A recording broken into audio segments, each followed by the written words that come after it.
Ito ang mga karaniwang problema na kinakaharap ng bawat mag-asawa. Una, masyadong panghihimasok sa buhay ng isa't isa. Lahat tayo gusto natin ng isang taong perpekto sa ating panlasa, kaya nga kung minsan yung iba pag hindi nila gusto ang ugali ng partner nila pilit nila itong binabago.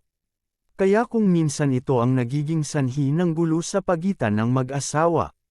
Gusto mong magbago ang partner mo ayon sa kagustuhan mo.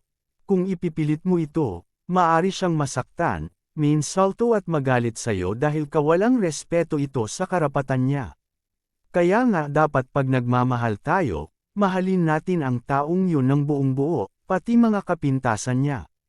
Pangalawa, hindi nakakapag-usap ng maayos. May mag-partner kasi na imbes na kausapin ng matino ang partner nila tungkol sa isang bagay, nagpapadala sa galit. Maging mahinahon po tayo palagi kasi wala namang may dudulot na maganda kung makikipag-away ka sa partner mo.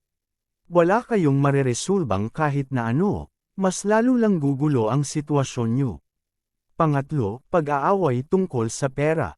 Kalimitan itong nangyayari tuwing maliit lang ang naibibigay ng mister sa kanyang misis.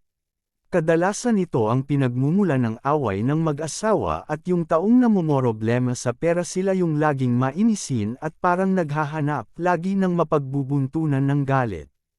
Pang-apat, pagkawala ng pagpapahalaga sa isa't isa.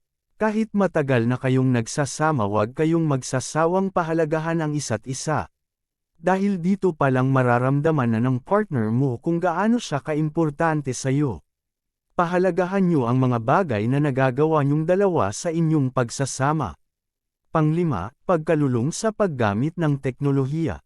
Sa panahon ngayon lahat ng tao lagi nang may dalang gadget saan man sila magpunta. Kaya walang kaibahan nito ang partner na hindi na halos makausap ng matino ng partner niya dahil sa sobrang busy kaka-text o kaka-chat sa mga kaibigan. At minsan ito rin ang nagiging dahilan ng hiwalayan ng mag-asawa. Kaya nga dapat gamitin ang mga ito sa maayos na paraan. Pang-anim, pagiging makasarili. Sa mag-asawa dapat magbigayan subalit kung ang isa ay walang ibang iniisip kundi pansariling kapakanan niya lamang. Iba ang dating nito sa isa, maaaring isipin niya na wala talagang pagpapahalaga at pagmamahal sa kanya ang partner niya. Sa mag-asawa dapat laging magbigayan, hindi yung isa lang ang masaya at nakikinabang habang ang isa puno ng kalungkutan. Pang-pito, kawalan ng tiwala. Mahirap talagang magtiwala sa panahon ngayon lalo na at uso ang kaliwaan sa relasyon. Subalit dapat kang magtiwala sa partner mo upang maging tahimik ang inyong pagsasama. Dahil kung palagi ka nalang magdududa, makakasira ito sa inyong relasyon. Pangwalo, hindi makontrol na galit. Dapat iwasan nating magalit kaagad lalo na at wala naman tayong basehan kung tama ang mga narinig natin.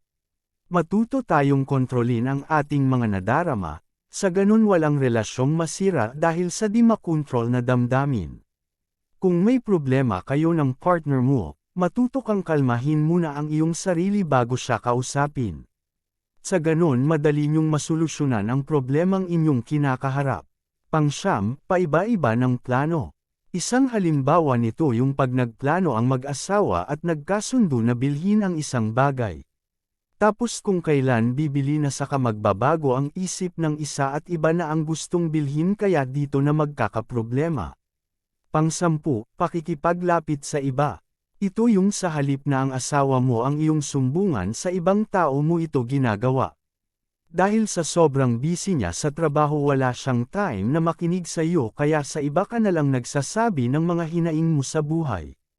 Kahit pa sabihin sa text or chat lang yan, hindi pa rin maganda sa isang babae o lalaking may asawa na nakikipaglapit sa iba.